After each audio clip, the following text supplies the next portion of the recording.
a quick welcome and turn it over to you, Senator King? I'm sorry? Do you want me to just do a quick welcome and turn it over to you? Sure.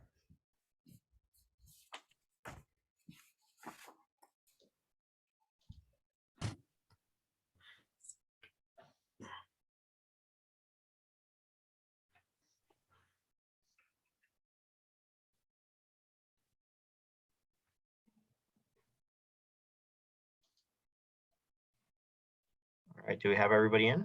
Just a couple more people. Hello? Welcome, everyone. Ah, I can hear you now. Okay, Peter, get started. All right, well, welcome everybody. This is the District 39 Legislative Send-Off, an annual affair with our fantastic delegation. My name is Peter Witzler, member of the D39 Club, also on the Montgomery County Central Committee. I'll be trying to moderate this really amazing group of speakers that we have for us tonight. So wish me luck. But a lot of folks actually submitted questions in advance, and thank you for doing that. So we'll try to get to as many of those questions as we can. Also, if you have questions, feel free to drop them into the chat. We'll work to try to get to those questions as we can. And you can ask a question directly to any of our delegates or Senator King specifically, or just sort of put it out to anybody who'd like to answer it. And, they'll sort of decide for themselves how to go through those. But I think that'll be a format. So each of our guests will speak, each of our delegation members will speak, and then we'll move into some Q&A. And I think we've got until 7:15, so plenty of time for a great discussion. So welcome everybody. And I think I'm turning it over to Senator King to get us started. Okay, thank you very much, and welcome everyone. This is the second disappointing year in that we were not able to provide a nice dinner for our District 39 send-off. And this is kind of the second best, I guess, but this way we can at least tell you what we're planning for the session coming up and get some input from a lot of our hard workers here. So just like to welcome everybody here tonight. I think we'll start off with each of us kind of talking about what our agendas are for this coming year, and then we really welcome your questions and input into what happens over there. So let me get started on it. I've got a whole bunch of education bills that I'm working on this year. One of the main ones that we had last year, and we're putting the same bill in this year, is the maintenance of effort bill. We look at the number of students by a certain date in September, and of course we were down a couple, thousands of kids just because of the pandemic last year, and we're still down this year. And that maintenance of effort funding is critical to the school system to be able to provide the services for kids that we have. So my bill is to leave the maintenance of effort numbers at the 2019 numbers so that we can still provide the funding that we need for the school system. They say it's a certain amount of money per student that goes into the system, but the bottom line is it's an average across the board, and if we want to provide the services that our kids need, we've got to be able to put the money in. So that's the thing that we're doing with maintenance of effort. I have a bill in for the DACA students. So many of them go to school, like they go to universities at Shady Grove, they go to University of Maryland, they take all these great courses, they're brilliant kids, and they're not allowed to get licensed in the state of Maryland because they don't have their papers. And we're just losing so many opportunities with some great people by not letting them get licensed. So that's one of the bills I'll be working on. I've got one to help with give some extra funding to the libraries for local and state library services. I've got a bill for the therapeutic nursery program. This is the program that works with high-risk children from birth to age 5. And if you've ever been down to the Lurie Center, I'll tell you, it is the most fantastic place, but they need to be funded. So that's another one of the ones that we're working on. looking at a alternative certification for pre-kindergarten teachers, trying to find ways to let people into the system be able to work, and trying to streamline it a little bit.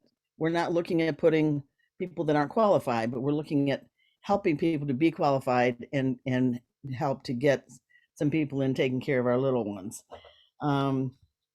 I have one for the Maryland Association of Environmental and Outdoor Education. That's a grant that we're looking at putting some money into that to help with outdoor education. Got a bill for the preventing HIV infection for rape victims.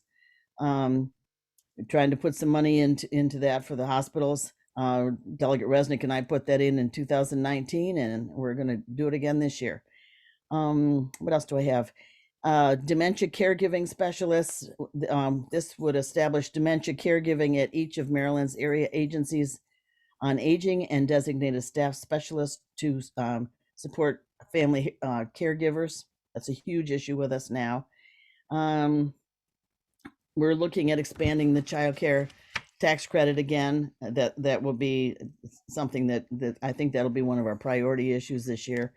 I don't know if you're following the news, but we had about 850 child care centers closed down over COVID, and people have just completely closed down. They've given up their licenses, and they've closed their centers. So what we're finding out then is that a lot of people are staying home and taking care of the kids at home. So the child care centers that are open are only about half full, and really not able to afford to stay open. So we're doing everything we can to try and get this back on the road. I think there are a lot of jobs where you can't stay home and take care of your kids. So we've got to get people back to work, and this is one of the ways that we'll be doing that.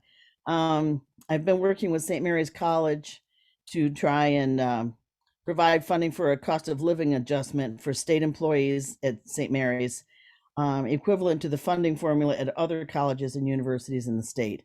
So that's an issue that we brought up last year. We'll be bringing it up again because their employees need to be treated fairly like everyone else does. Anyway, those are just a few of the bills that we have. One other one that I'm working on with Montgomery College is, and it's kind of early on that we're working on it, but trying to find a way to get a 4-year degree out of Montgomery College. And it's always been fought at the university system level, but we have so many needs in our business community for people coming out of like a Montgomery College with a biotech degree or something to work in some of these biotech life sciences positions. And so we're just trying to find a way. I don't know whether the university system will ever go along with it or not, but we're starting to look at how we can help these people out with a 4-year degree. So those are a few of my things. And as I'm the majority leader again this year, so just kind of fun because I get to be in on all the decision making, and really am enjoying that part of it. And I'm chairing the education business and administration subcommittee on budget and tax. So I'll be listening to all those budgets and meeting with the college presidents and such to work out their funding. So other than that, I'm not doing a thing in Annapolis. So. Okay, who wants to go next? Correll, senior man. Hi there. Oh God, don't say that. Oh, that sounds terrible. Well, thank you. It's nice to be with everyone, even if we are virtual again. As Nancy said, it's a shame we can't all get together. But it is good to see folks. It is good to see everyone up and down the chat box and across the screen. Yeah, we have session coming up, and it will be an interesting one. We'll see where where it takes us this year. It's the last, obviously the last session of the term, which creates some interesting challenges for us, namely anything that Governor Hogan vetoes, we actually can't override once we are out of session. And that is Yes, Scott, it's better than Florida, man. Thank you very much. And that poses some strategic challenges for us in terms of the legislation that we pass, because the question is, if it's a very heavy lift and we know Hogan's going to veto it, why do it twice? And so we may not necessarily do some of the things that folks are really excited about, not because we don't want to, but because it doesn't make any sense to do it this year, knowing that it might get vetoed. So that's just something to think about. Over the last, I don't know how many months, like Nancy's been working with the daycare folks. I've been working with the developmental disability providers, mental health providers, substance use disorder providers, and adult medical day nursing home providers, for the same things, right? All this, their censuses are down. They're getting short shrifted on funding, and they need to be able to stay open. A lot of them are nonprofit organizations and can't function without the money coming from Medicaid and the state. And so I've been working with the Department of Health, trying to keep all that afloat. Thankfully, we've had more success than less. And so that part I'm excited about and glad to see us doing it all over again. As far as legislation, right now I'm planning for 9 bills. That's about all I'm going to do. It's going to be a busy enough year to do that. Some of them deal with education, actually, but not direct education, not the teaching part. Some of the more ancillary important parts that go into the success of children. So two major pieces of legislation that are both frankly going to be kind of pricey. One is going to be an expansion of our school meals program. In addition to farms, in addition to CEP, I'm going to be doing a program to see if we can get even more kids fed, and not just fed. One of the things that I really abhor is the fact that under the existing farms program, the kids that deserve those meals, they have to reassert every day, both to their peers and to the school folks and to themselves, that they are in poverty. And there is a stigma that goes with that. So my goal is to try and get as many kids fed, but without that stigma. So goals is to try and get schools included, so all the kids can be fed in that school, rather than individual kids who then have to carry a card with them or something, or something that says, "Hi, I'm poor," every single day. The other school bill that I'm doing is going to be dealing with the mental health crisis that we're facing, and so many kids are dealing with both mental health and substance use disorder, partially as a result of COVID. It's exacerbated, but it's always been there, and we do not have the staff to be able to provide the care we need right now. We average about 1 mental health professional per every 3 or 4 schools. And that's in Montgomery County, where we do pretty well. There's a couple districts that do better. Hartford County does a lot better, but there are a lot fewer people. And so the goal is to try and get more people trained and able to access education and licensure so they can come back to the schools as mental health professionals. It's not really as much a question of money. The school system is telling me they have the funds to hire more people, but they don't. But they just don't have the professionals available. So I want to try and see if we can get the university system and the public school system working together to try and build that cadre of professionals. Some of the other things that I'm doing, I'm bringing back my Medicare birthday rule. That's basically a ability for seniors in Medicare to be able to switch plans 30 days out from their birthday, without having to go through medical underwriting, which is something that seniors do not have the luxury of doing right now.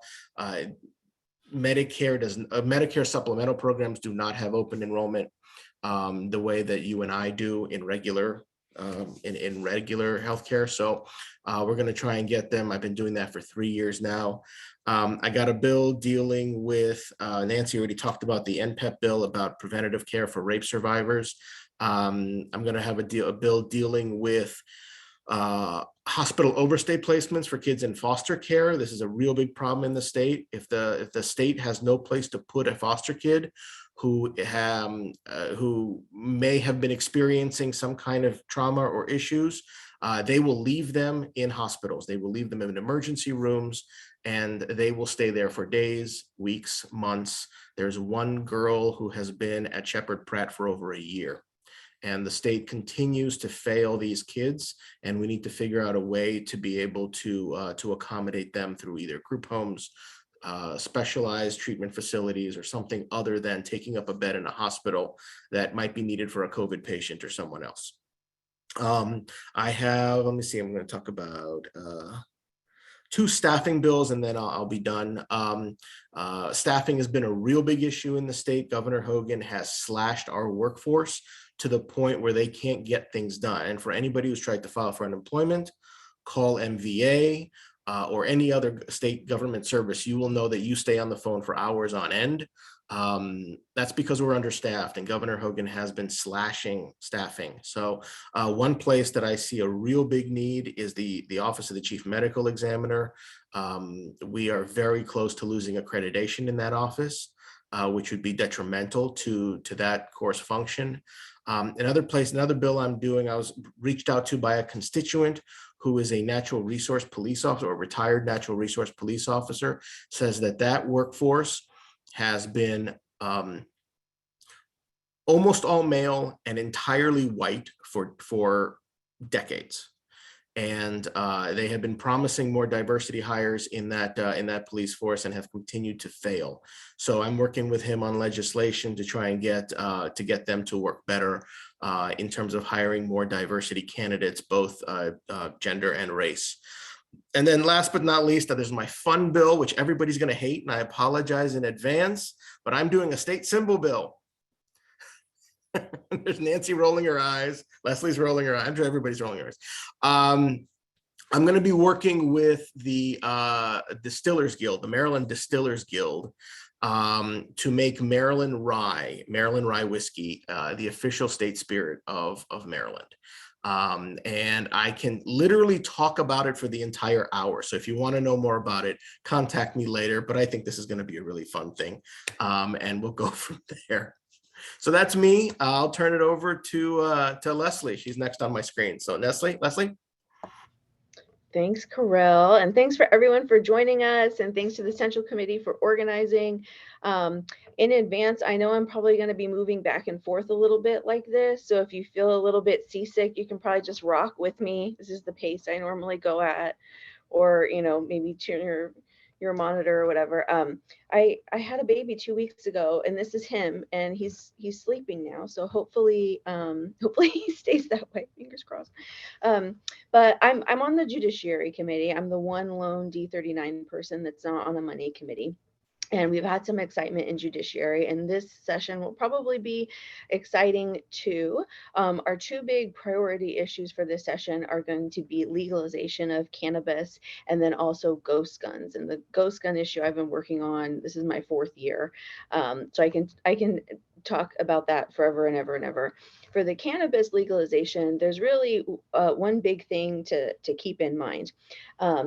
It's always boring when we talk about procedure and process, but this is going to be one of those issues that kind of boils down to like process. The Senate president has a different approach than the Speaker of the House.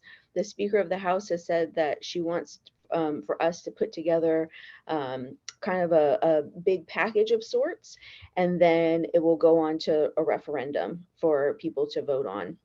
I think that's a great idea. Just speaking as a Democrat with a capital D, it's a really, really popular idea.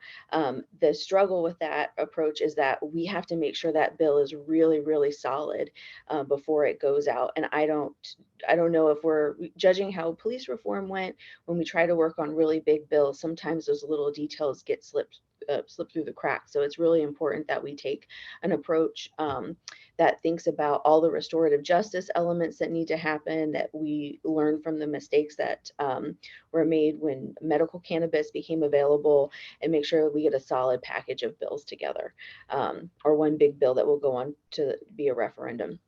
On the Senate side, they want to pass something and pass it. So we'll see how this ends up. Almost every big bill ends up in some type of conference position, and this will be no different. For ghost guns, just as a reminder again, a ghost gun is a privately made firearm. They could be made through 3D printing, which is something we're not really seeing that frequently, or in most cases, people buy kits and then put them together. People have been making guns since before America existed. That's not that big of a deal. But the problem is that corporate gun manufacturers have realized that they can sell a lot of guns to people who would be otherwise prohibited. And so that's a problem. This year, the bill is not something I'm introducing. It's something that our Attorney General is introducing, which is great because that really ups the chances of it being passed, and it shows a commitment from leadership that it's going to something's going to move. So to Jim's point there, I think that has a lot of potential when you have the Attorney General introducing it in both chambers. And happy to talk about all the technical details if anyone cares about that. I feel like I've been talking about it for 4 years, so I don't know if people want updates, but I got them for you. In terms of my own personal bills, I have kind of some clusters of things that I'm working on. Again, student loan debt is a big issue to me. There's only so much we can do at the state level because a lot of student loan debt's federal. But one bill that I've been working on for a number of years, and actually thank you to the my colleagues in appropriations for voting for it last session. It's about wage garnishment.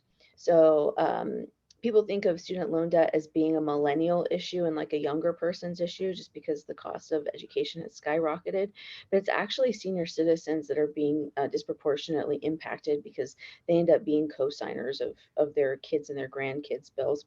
And when you're on a fixed income like Social Security and a company can fraudulently come in and say that you owe them money, that's a big deal. So automatic wage garnishments, we need to come up with a better process that's more equitable, specifically for lower income people that can't afford attorneys to protest things.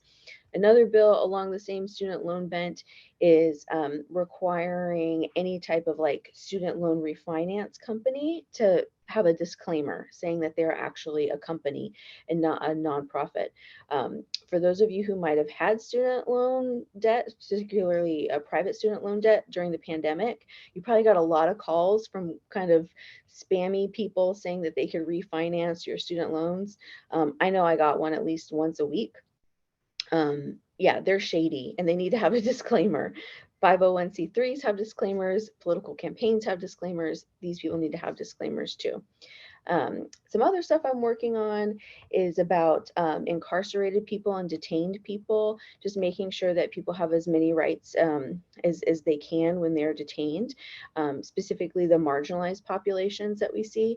So one of those populations is transgender and non-binary folks. Right now, our state has 3 different ways of trying to figure out which gender someone is when they're arrested or detained. And you can imagine how confusing that is for all parties involved. It doesn't set anyone up for success. And we're seeing all sorts of violence across the state and the country in terms of trans detainees. So I'm working on a number of bills for those folks. And then also working on bills for parenting people who are detained and incarcerated. It's one bill, it's a first in the nation bill, would take advantage of our new Women's Reentry Center. I don't know if some of you have been following that. That was a really big deal for the Women's Democratic Club for Montgomery County, getting this reentry facility set up for women, just for women, because we don't have one in the state yet. Basically, the bill would allow people who are pregnant and are nonviolent offenders to have their child and then go straight to the reentry system instead of essentially your kid goes into foster care, hours after the child is born, and then you serve out the rest of your sentence in general population. And obviously that doesn't work for 4th trimester bonding and all those great things that happen in the early months of parenthood. So a couple of bills that have to go into that kind of bucket of things. And then one bill that's new this year is a cleanup of the police reform bill about body cams. I know probably a lot of you have heard of the police shooting involving Kwamena Akron that was in kind of like Lake Forest area. He was a young man who was shot just about this time last year. I think it was January 11th of last year by Gaithersburg police by a plainclothes officer, and he wasn't wearing a body cam.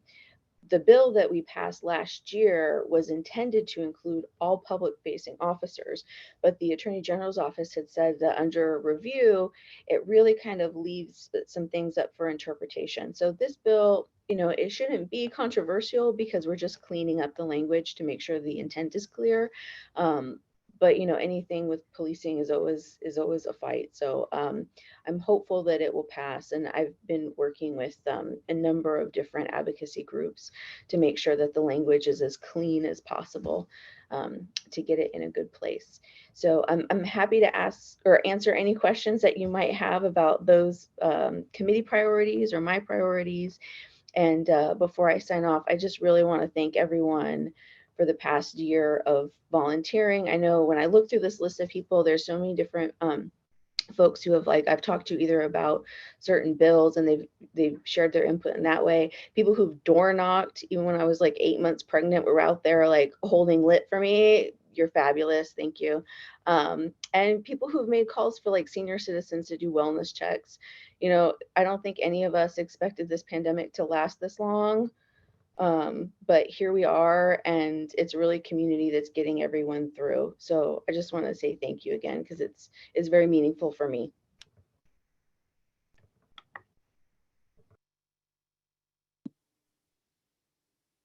I'll pass it to Gabe. Sorry, playing with my mute button here. All right. Well, good evening, everyone. Thank you to the Montgomery County Democratic Central Committee. Thanks to Pete, to all of the folks who were involved and responsible for putting this together, even though we cannot be in person. The fact that we could still connect, still have discussions about what's important to not just our district, but our communities, and how we make Maryland, as I like to say, as good as it says on paper. And so really appreciate everyone being here this evening, engaging with us, and really continuing to engage with us on just some of the issues that are important to you, but also the issues that we're working on. As was mentioned, I am Delegate Gabriel Acevero, and I sit on the House Appropriations Committee, which oversees our state's capital and operating budget, but also social services.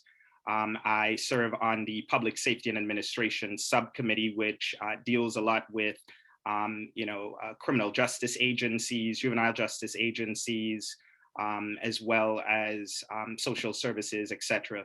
And so it's really good to be here this evening to not just talk about some of my priorities for the 2022 session, and I'll be brief because I want to ensure that we have enough time for questions and hopefully a dialogue about what we should be doing in the upcoming year.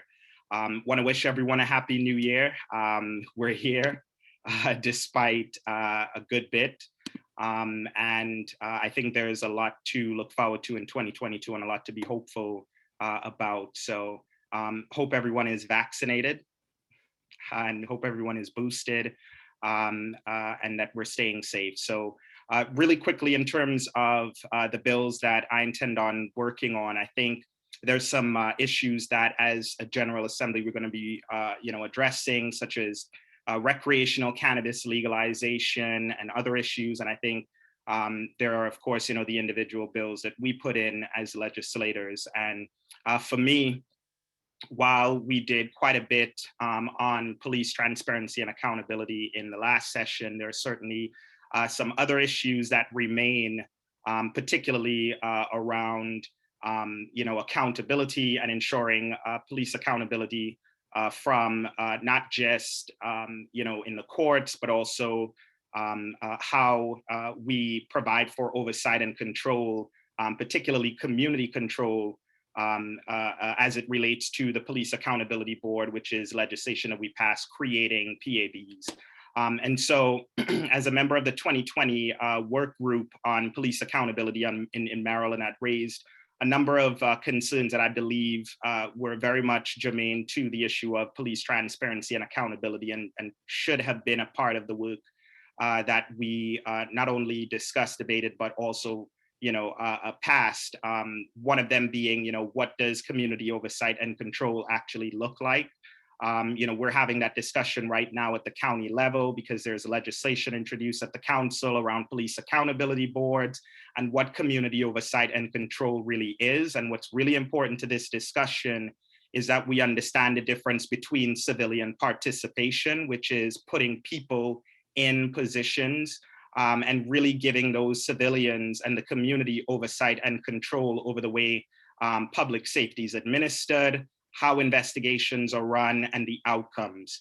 And that's really, really key when we talk about building community trust, because part of the problem is that communities don't trust when investigations, outcomes, and decisions are rendered, and those are usually rendered by people who, in essence, are the ones that folks are overseeing. And so I'll be introducing a bill around community oversight and control. Another issue is around white nationalism in law enforcement. Jamie Raskin, who recently released a very, well, I pre-ordered it, but an amazing book around our democracy. He's the subcommittee chair of the Judiciary Committee's Civil Rights and Civil Liberties subcommittee, and they in essence released a report on white nationalism in law enforcement that we really, really need to pay a deeper attention to when we talk about building community trust. We know that this is certainly a problem. Whether we choose to address that sort of determines, whether communities, but particularly communities of color, LGBTQ+ communities, Jewish communities feel safe with law enforcement and the people who are patrolling their communities. And so white nationalism in law enforcement is something that I think we really need to address and take a look at. If we ever hope of building trust between law enforcement and the broader communities that they serve, that has to be a part of the overall police accountability conversation. Another one is around ending qualified immunity. We know that other states have done this. Maryland has not as of yet. And this is about accountability in the courts. We expect that courts are the places where we would go for redress, where we would go for accountability, and that has to be true when it comes to law enforcement officers. Also, around prosecutorial accountability, that's particularly important.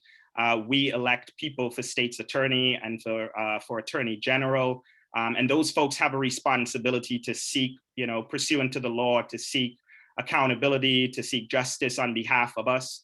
But oftentimes, when it comes to instances of police killings, we don't see the kind of a prosecution that we would expect.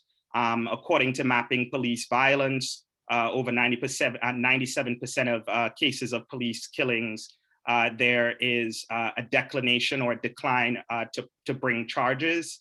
Only 1% result in a conviction, and that's certainly true at the state level. And so what we need to do is ensure that states' attorneys, those prosecutors who are charged with the responsibility of seeking justice or accountability on behalf of the public or aggrieved party, that those individuals do not have any kind of a sway from police groups or associations who they work closely with.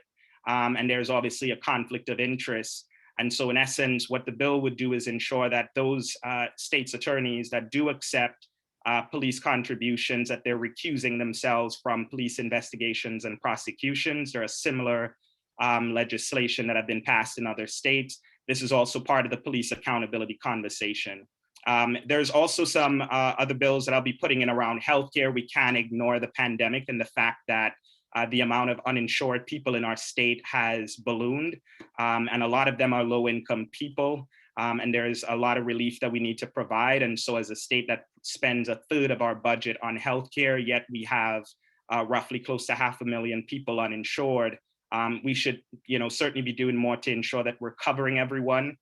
So I plan on reintroducing the Healthy Maryland Act, also some stuff around universal basic income. Want to touch really quickly working with advocates and stakeholders on a school meals for all legislation. I know Delegate Resnick talked a little bit earlier about his plan for expanding that. I think school meals for all is certainly a no-brainer. This is something that we have been offering during the pandemic, and we just need to go ahead and expand that. The reality of it is, if our kids aren't fed, if they're hungry, they're unable to learn. And so any child that comes into a classroom or into school should not be worrying about what they're going to be eating, or whether they're going to be shamed for who they are, where they live, right? And so just ensuring that all of our kids are able to have access to free, nutritious meals. Also around LGBTQ plus issues, reintroducing the LGBTQ Senior Bill of Rights. We know that we do provide protections for seniors, but what we do not, these loopholes oftentimes leave out are vulnerable seniors, particularly LGBTQ seniors, who oftentimes experience, whether it's discrimination, abuse, mistreatment. And so we'll be reintroducing that, working with advocates to ensure that all of our seniors feel safe, welcome, and are able to age with dignity. And so certainly welcome folks engaging with my office and working with us on that. So I'll stop right there because I do want us to have some questions, but really, really appreciate everyone's engagement. Thank you all. Please continue to reach out to my office, whether it's on bill ideas or how we can be of service to you all. And thank you again, and looking forward to the questions. All right, folks, so this is your chance. You've got our entire delegation here to ask any question that's on your mind related to the upcoming legislative session. So again, thanks for folks submitting them in advance. We're going to start taking a few of those live on the air here. Also, feel free to drop your question into the chat. We can take you live on the air with us. And again, you can ask a question directly to any one member of our delegation, or just sort of put it out there. And they're all experts on a lot of different things, so we'll be able to handle them that way. So I think we're going to take our first question from Sharon Cranford to go up here. Go ahead, Sharon. Okay, I guess my first question was, are there going to be other veto overrides? Hogan is very fond of vetoing needed legislation, and I think you did quite a bit in the December special session. Are there any others that any other vetoes that need to be overridden, or are we done for the year? I'll Or take that one on. Yeah. We did all the overrides during the special session, so we got that finished. The only Good. thing that we need to do early on in the session, it'll be hopefully in the first few weeks, is to vote on the district maps. I think they're just about ready to make the show, and hopefully we'll get that voted on early on in the session. That's really the most pressing thing that we've got going first. But all the overrides are done. Great. Good. Thank you. Great. Well, so I think we're going to try to get them live on the air too. So since you sort of finished up on we're taking on redistricting. So we have a question from Richard Allen. If you're here with us, Richard. There we go. And thank you, by the way, the man behind the curtain, as always, Michael Tardif, for your amazing work, Democrat of the Year, on the Zoom stuff here. So go ahead, Richard. You had some questions on redistricting. Well, not on redistricting. Just a general question of Delegate Lopez. I wondered what was her greatest surprise about the various Maryland House of Delegates procedures and the cultural ethos of that body itself. Yeah, well, it's good to see you, Richard. Yeah, my husband's name's Richard too, so I'm always partial to Richard. But I think, I kind of answered it a little bit in the chat, but to expand a little bit, like one thing that people always told me was that, any successful bill is going to be the result of many, many years worth of work from many, many people, right? And as a delegate, when you're campaigning, you have to like pump yourself up so you have a thick skin. And we all think of ourselves as one in a million, but in reality, you're only one of 141. And it takes a whole team of people. You have to have partnerships with legislators in your committee, outside of your committee, have good relationships with people who are in the advocacy space. There's really no bill that any one person is successful for. It's totally a team effort.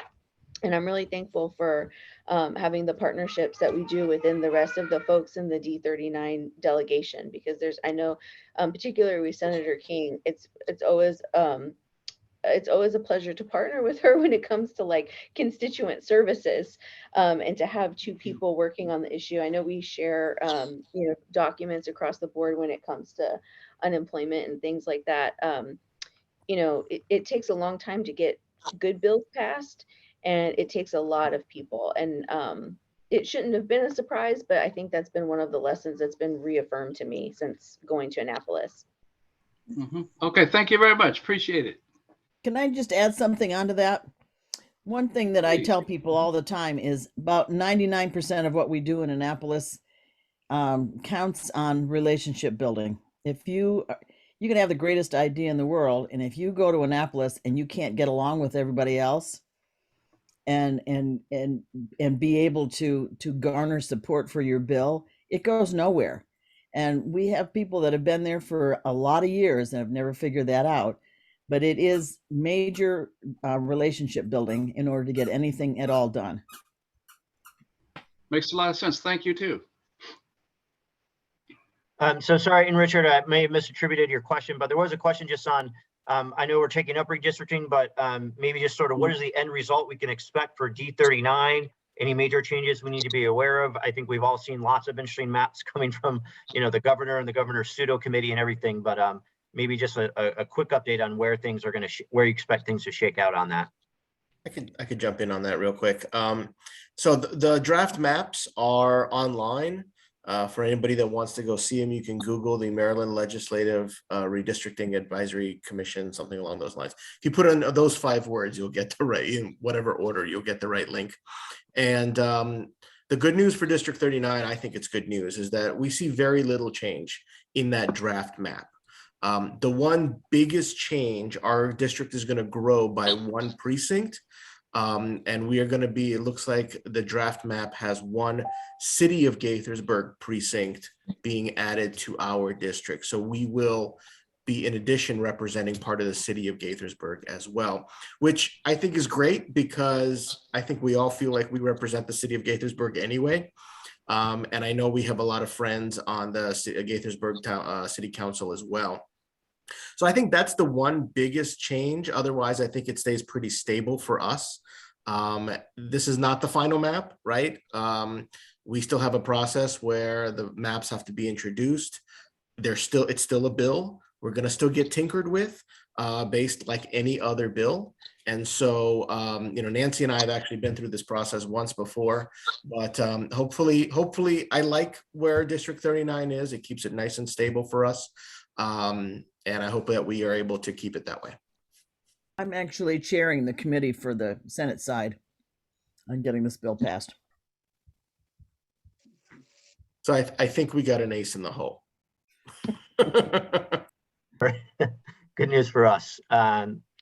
So we're going to go to, I think, Stephanie Joseph, who has a question on healthcare. It's sort of come up a little bit in various remarks. So Stephanie, if you want to go ahead and ask your question. Sure, that would be great. So I'm on the Mental Health Advisory Committee, although I'm not representing them officially tonight. This is more of a question of mine. California just passed Senate Bill number 221, which is about healthcare provider networks, that they have to have adequate capacity and availability of mental health providers, and that initial appointments and subsequent appointments have to be within 10 days. I know there are many HMOs, won't name them here, that there are 2-3 month waits for mental health providers. So I'm just wondering if there's anything on the docket for something like that, if there's any appetite for it, especially during COVID. It used to be 1 in 5 adults had a diagnosable mental illness. And now they're saying with the added anxiety and depression, it's more like 1 in 3. So this is a really important issue.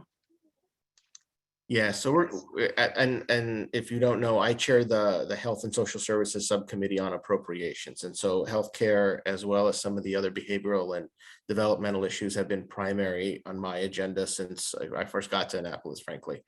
What you are talking about really is funding. It's funding from a few different areas.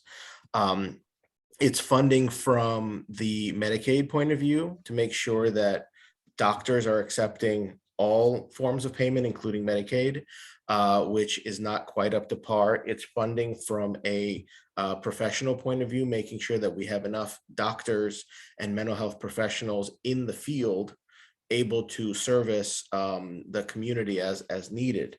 COVID has really slammed where we are with mental health. Serious issues have been not taken care of, and during COVID, so many people ignored their mental health because they were so afraid to go into a family setting, and so many mental health professionals weren't prepared to deal with online treatment at the time, that we are now completely backlogged. And we have professionals in the county, and Montgomery County is frankly in better shape than most in terms of the number of people we have. They have a 6 to 9 month waiting list. So at the end of the day, a lot of it comes down to funding, and we're going to be working to try and get more funding into the mental health space to be able to accommodate some of these issues.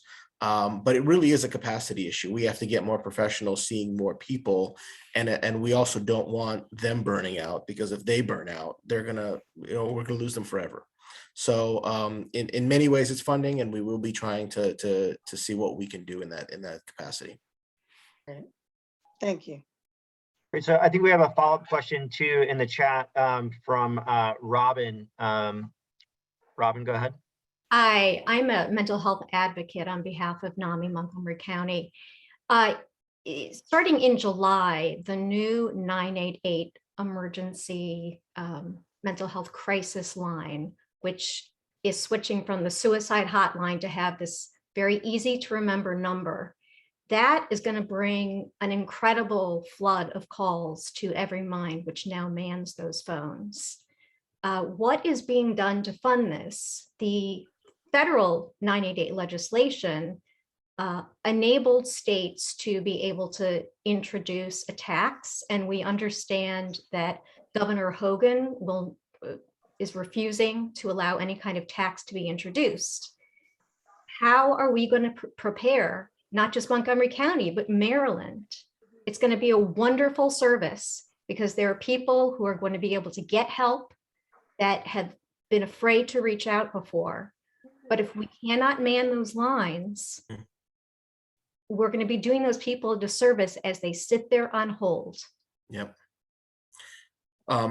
No, you're absolutely right. And making sure that we have the people there and funded so that we can respond to the crisis that we are facing is absolutely imperative. You're also 100% right. This is exactly what I was talking about earlier about vetoes. Governor Hogan is not going to let us pass a single tax bill. In fact, I will take it, I will make the bet now.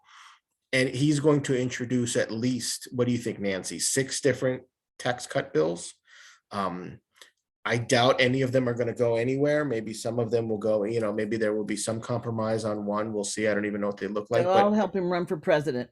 And they will all help him and he will spend the entire time debasing us in the media about why we're not passing his tax cuts. So yeah, you're right. So that's it's a problem. It is absolutely a problem. What is the solution? What legislation? We need a Democratic governor. Well, we need it now, and I agree with you. I don't think there is necessarily a legislative solution. There may be a budgetary solution, and so I don't have an answer for you now, but let me go take a look and have some conversations, and I'll get back to you.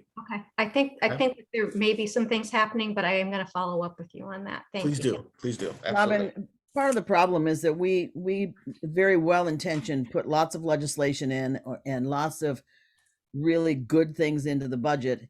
And it really just depends on whether the governor wants to fund it or not. And I mean, there has been a lot of really good stuff that's gone in there that, the governor is very petulant. I don't know if anybody's ever noticed that or not. And if it's not his idea and his issue, then he won't fund it. So Keep in mind the way the budget works in the state of Maryland is we can only cut from it. He proposes it. We can't move money around. We can't add to it, at least for one more year. Yes, We're right. so excited about 2023's budget. But for at least one more year, if it's not in the budget to begin with, it's very difficult for us to do anything with it. And I wish it was. We understand the challenges you face. Thanks so much. So sorry, I hate to cut off the conversation, but we do want to try to get to a lot of other topics. So one of the topics that's come up a few times was around marijuana legalization. He's not actually here to ask the question live, but it was submitted. I'm going to try to read it. Why is cannabis, is from Greg Davis, why has cannabis legislation become so important in Maryland politics? I understand social justice aspect of it, but I believe we as a state have more important issues that need attention. So I guess the question is just if someone can talk a little bit more about why this is such a big issue happening right now, as opposed to other times, and it's important. I see Gabe, you unmuted, so if you want to. Yeah, I mean, I'm not sure if I would agree that cannabis legalization is not a priority.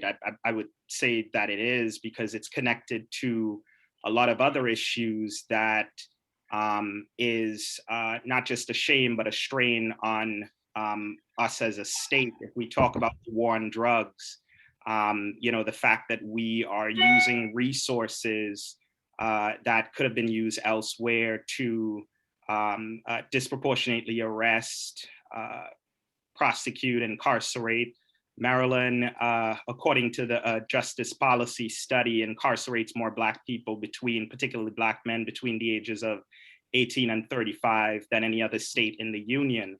And so when we talk about cannabis legalization and mass incarceration and how much we pay, we already as a state spend more on incarceration than we do on higher education, and people don't realize that. So it is an important issue. It's not just a social, racial, but an economic justice issue as well. This is an underground economy that quite frankly, if regulated properly, we could ensure that those additional revenues that are coming into state coffers, we could meet the needs of really vulnerable communities. A lot of issues were brought up tonight, a lot of concerns that require funding. And the challenge of government, especially those on appropriations committees, budget committees, is how do we fund important things and priorities with the amount of money that we have? And so we have to find new ways. And I think on the economic part of it, obviously it provides, more money into state coffers, but on a social, racial justice, reparative justice piece of it, I mean, it is an important issue, and it kind of removes us from being in that position of incarcerating people, but just how much money that we actually spend on that incarceration that we could be spending on higher education, that we could be using, quite frankly, to make public colleges and universities right here in Maryland tuition free.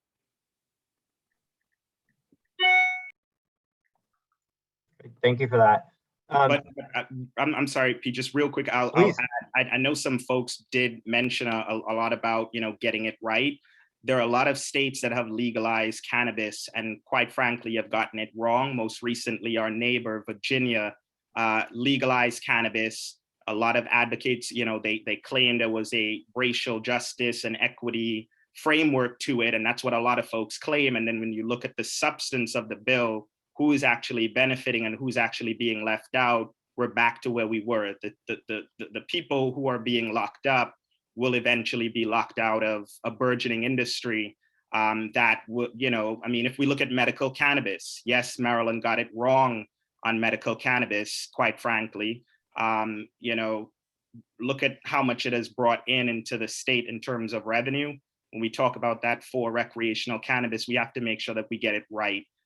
There has to be automatic expungement. There has to be a pathway to release for people who are incarcerated. There has to be equity in licensing. We saw that was a problem in medical cannabis.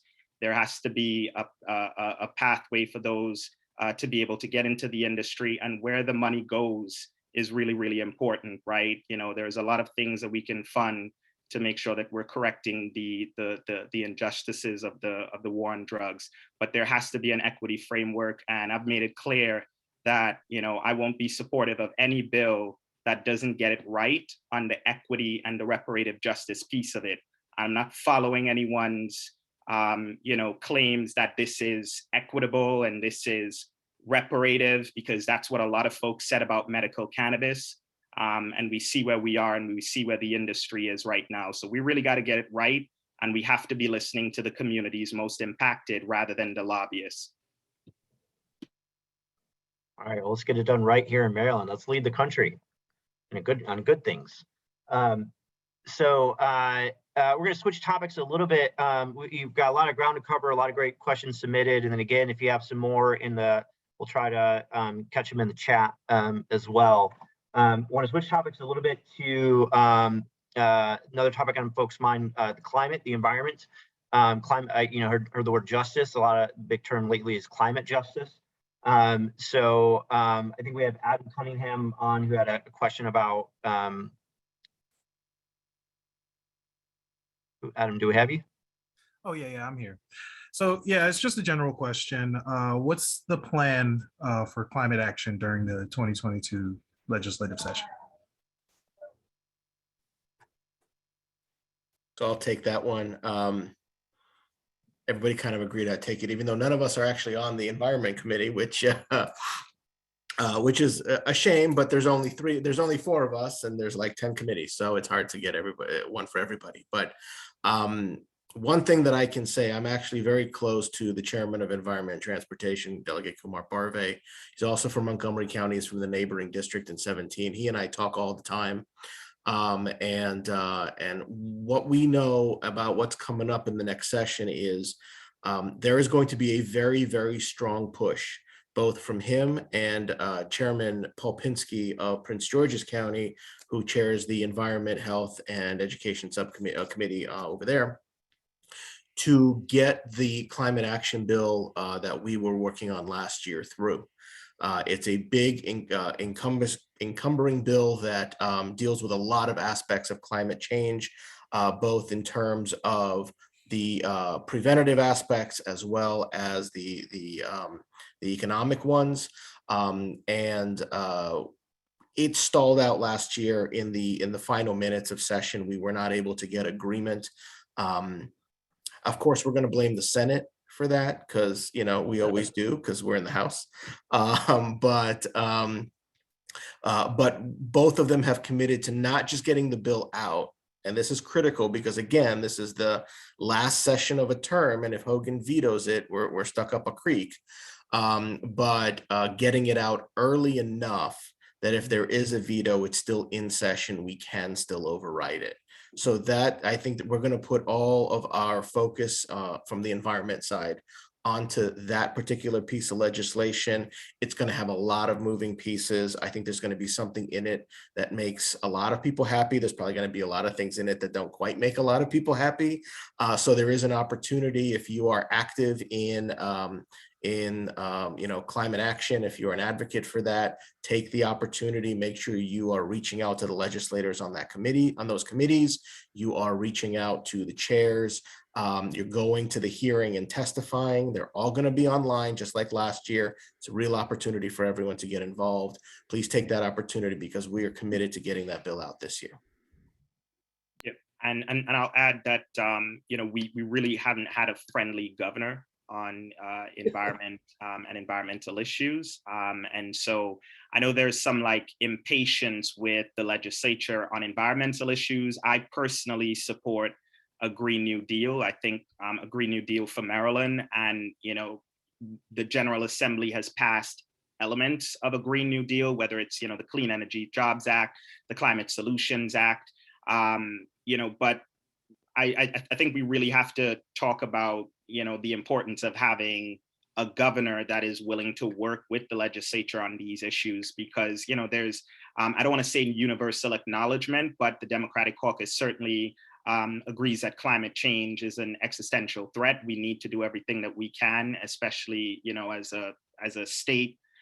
We go to Annapolis, which is a coastal city, right? And they're also feeling the effects of climate change. We have to do something, but we need a partner in the governor's office in order to do that. And, you know, when you have the Hogan's Department of Environment, you know, not following through on enforcement on a lot of the things we pass, et cetera, you know, it doesn't bode well for the kind of things that we want to do, right? But hopefully we will get a Green New Deal for Maryland. Hopefully we will be bold in environmental policy, because, you know, really, I mean, our future depends on it. So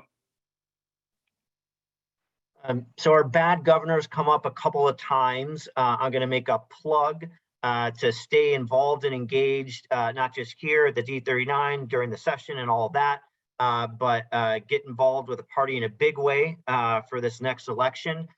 Start knocking on doors. You know, we've got the primary, of course, right? And, you know, all candidates are great. But once we lock down our slate and move things forward, we need to not only win D39, but we've got to win you know, the congressional seats, the Senate seats, and the governor's mansion back. You know, there's lots of ways to stay involved and active in the party through the Central Committee, through the D39 Club.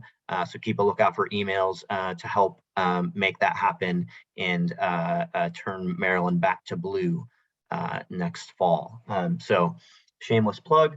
We're going to go on to some more questions. Stephen Lapham has been in the chat with a few comments, and then I think, yep, there you go. Some questions around debt collection. Yes, I know it involves, it affects renters and homeowners. I've got this neighbor who he's got his job back after losing it during a pandemic, and has actually paid up on his HOA fees. But that fees and fines have doubled because the debt collector has used the time of the pandemic to pile on these fines and fees. Similar things are kind of happening with renters. And I had a piece in Maryland Matters about that back in November. But I hope that you all can be tracking that and trying to measure what this problem is and the size of it, and perhaps respond. I don't know if legislation is the way to go, but I think it's a real problem. I can take this one. There are already several pieces of legislation that I've talked to various different colleagues that they're putting in this year. We know we've got it's a mess and we need to figure it out. But yeah, I know there are several pieces out there that should be addressing that.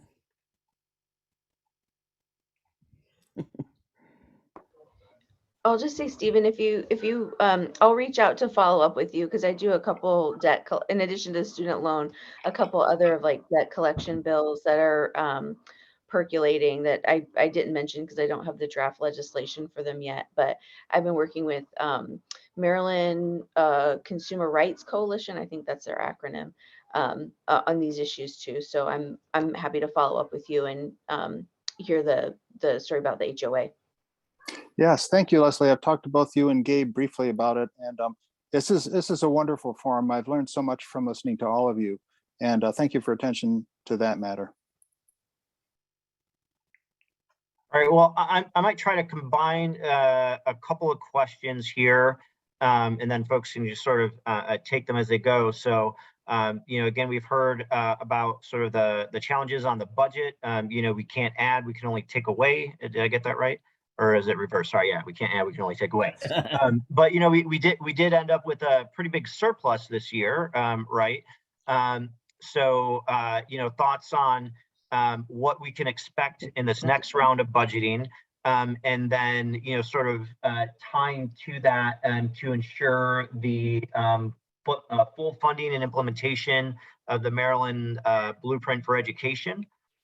Is sort of a sub piece of that. So budget in general, and then education specifically. I'll take a stab at that.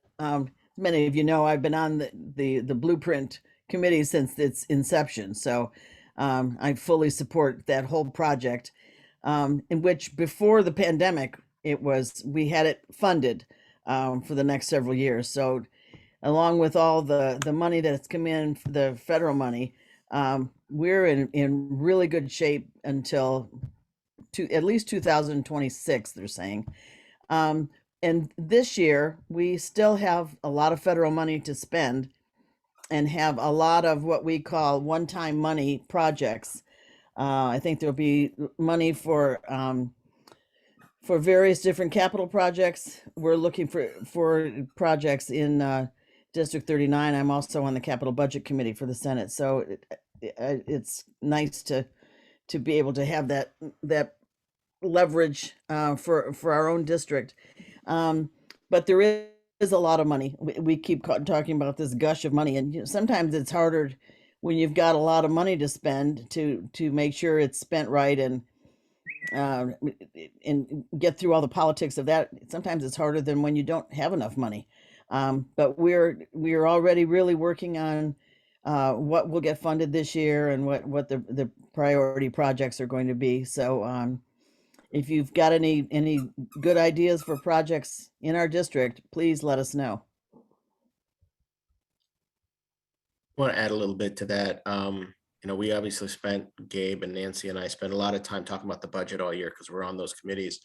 Nancy was talking about one-time money. One thing to keep in mind is, this surplus, a lot of it comes from the fact that we got all this federal money that offset our existing state spending, which is how we save this money. But this is not long-term. This is not us saying we have a $4 billion, whatever that number is today, surplus going on for years to come. Right. So we really are focused on trying to use it in a way that that is one time, is spent. We're also doing something that is unheard of for us, which is putting a lot of it into savings. And I'll kind of pull the curtain back a little bit on this. A lot of it has to do with this current governor. He wants tax cuts. And, the bonding agencies want to see us use that money wisely. And so we're gonna put a lot more of it into the rainy day fund, into some savings, and so that we have this money at least some of this money ongoing, so that if we do spend more that's more long term, we have it available to us. And Nancy was saying that there's a lot of federal money that we still haven't spent. Not to continue to slag on the governor, but you all know me, you know that's what I do. He is not spending a lot of this money. And I was just talking the other day to the nursing home folks. They can't get paid because the money's not there. It's not being processed and being sent to nursing homes to be paid. So they're in dire straits right now. So we got to spend what we have. We got to use a lot of the federal money. We would love more. I know I see Joan Kleiman is on with Van Hollen's office. Joan, we'd love more if you can send down more, but we also have to be pretty judicious about what we do with it. I'll also add that, my hope is that with the surplus that we would look at the possibility of, what we did last year with direct cash assistance, for folks. We saw the impact of that. There's still a need for that. There's some discussions at the federal level on whether that's something that's needed. I know there are some congressional folks who've called for another round of sort of this direct cash assistance. And I think more, and that's, more immediately, but I think more long-term, we need to be looking at an issue that, and a bill that I've been introducing since 2019, and that's around universal basic income or guaranteed income. We see our county council passed legislation for a pilot guaranteed income program. But we've seen the positive impacts of direct cash assistance for folks who really need it, particularly low income folks, where they tend to spend that money, how it circulates in the community and the economy. And I think we need to be looking at something like that with the surplus that we have in helping folks, who particularly need it. All right, so unfortunately, we have a sort of a hard stop due to the Zoom limitations at 7:15. So I think that gives each member of our delegations about 20 seconds for a final thought, word, or comment. But unfortunately, we are out of time. So quick final comment from anybody before we I'll have to wrap. start. I just want to thank everybody for joining us, and I think we all do email blasts. If you don't get those from us, usually on a weekly basis during session, you can call our offices and sign up, and we try to send that out every week so that you know what we're doing in Annapolis and what's going to pass and what's not. So we just really look forward to hearing from you. I know we didn't have a lot of time to answer everybody's questions, but we do have a list of the questions. Peter has provided those to us, and we do have your contacts. When you signed up, you inputted those contacts. So we're going to try and get to those questions and get back to you as well, because I know that they're important to you. And if we don't have enough time, we don't want you to feel like we ignored you. So we will get back to all of you with answers. Thanks, everyone. Really appreciate it. Thanks again to all of the organizers and the folks. Please stay in touch with our office. We'd love to hear your ideas. We're here for you and really appreciate it. Till our next virtual or in-person meetup. Hopefully in person. Can I just say one last word to Juan Cardenas, who joined us from Florida tonight? Juan, get that house finished, and then we'll all be down for the housewarming, and then we'll go from there to Michael Tardif's house and have a nice vacation there. I like it. Gives us all something to look forward to. Right. And thank you, everyone. Thank you for joining us. I know we're right up against the clock, so I won't say anything else besides thank you. Thank you. Everybody unmute and say thank you too. Thank you, Peter, and everybody that put this all together. Thank you. Have a good night. Thank you. Nice seeing you guys. Take care. Be safe. Bye. Thank you. Bye, everybody. Bye. Bye, everybody.